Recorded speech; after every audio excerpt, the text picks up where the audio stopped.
So my name is Chelsea Waldeck. I am the business manager here at the Pet Resource Center.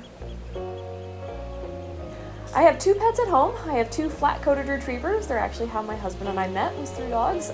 But my entire life I've grown up with dogs, so I've had Great Danes, I've had Basenjis, I've had Dobermans, I've had Labs, I've had all sorts of different breeds. So my job here at the Pet Resource Center is to manage our volunteer department, as well as our customer service department and our contact center, which answers all of the calls that the public makes off-site. I have actually been with the Pet Resource Center for 2 years now.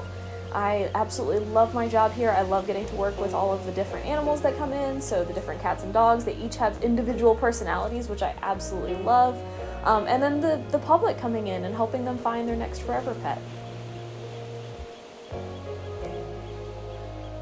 My day here at the Pet Resource Center is never the same from day to day. I may be helping with animals one day, I may be working with the public another day, to helping with our volunteer groups on another day. So it's a lot of fun to just kind of come in and see what the day is going to bring. Having close to 350 to 400 animals here on a given day, you never know what to expect. I actually found the Pet Resource Center through my husband. He actually works for Hillsborough County.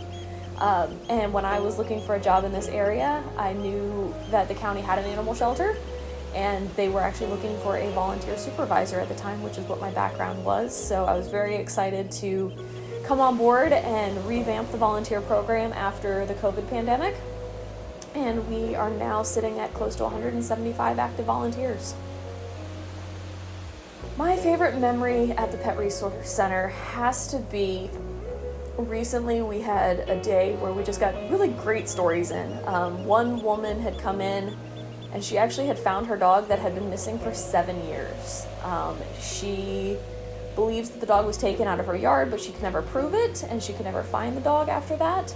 But it came in as a stray, and she happened to be looking at our website because she was maybe interested in another dog, and it just so happened she found the dog that it was hers, and after 7 years we were able to reunite them together, which was an absolute miracle story for us. The other one that happened on the same day was we had a woman who had fostered one of our dogs. She had fallen in love with the dog, but she wanted to get it into a new home, and she met up with a gentleman who did want the dog. Turns out, after some time, the gentleman did adopt the dog, and then they became best friends. The foster and the gentleman who adopted would go on trips, go camping, go hiking, go kayaking, and they'd take the dog with them, so they actually became best friends through the fostering process. And now, unfortunately, the gentleman was just diagnosed with a terminal illness, but he has actually put the dog in his will to go back to the foster parent, and she will take over custody of the dog if the man passes. So that was such a sweet story for us. We absolutely love hearing all of those success stories. So yeah, it just makes it all worth it.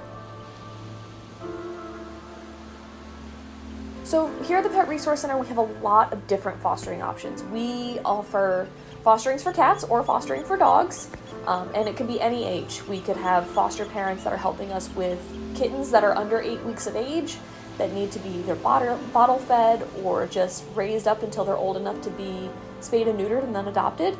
We have foster parents that help us long-term, maybe several months to several weeks. Or we have just day trips. So fosters can come in, take a dog out for the day, go to a park, go hiking, go out to lunch with the dog, whatever they want to do. We call it an Adventure Tales. And then they come back in with all sorts of great information about these animals that will then help us get them adopted. To me, fostering means that we are giving a shelter animal a break from shelter life. This environment can be extremely stressful, so even just a simple day out or a weekend away will help that dog or cat reset from where it's been. It helps them kind of get back into a normalcy of everyday life, and it also provides us a lot of great information that one day we can help potential adopters, find the right animal for them if we know how this animal acts outside of its home, outside of the shelter, inside of a home, inside, in the car, going around other animals, going around people of all ages. So it's super helpful for us. And fostering just gives some of those animals that are really struggling with shelter life just a chance to to really thrive and not be overlooked here. If you are considering fostering a pet, I highly recommend it. We always get the, well, I don't know how you do it because I could never just foster a pet and then, give it back. That's not the case. You are helping provide that animal the best life possible while we're looking for someone who is looking for that pet. We will provide you all of the resources that you need to take care of that pet while you have it in foster. So that way it should not be a burden on you. It should just be something that is simple and everyday. We absolutely want our foster parents to know that they are critical in helping these animals get adopted. And a lot of times you're going to have the best information on these animals to help find the right family for them.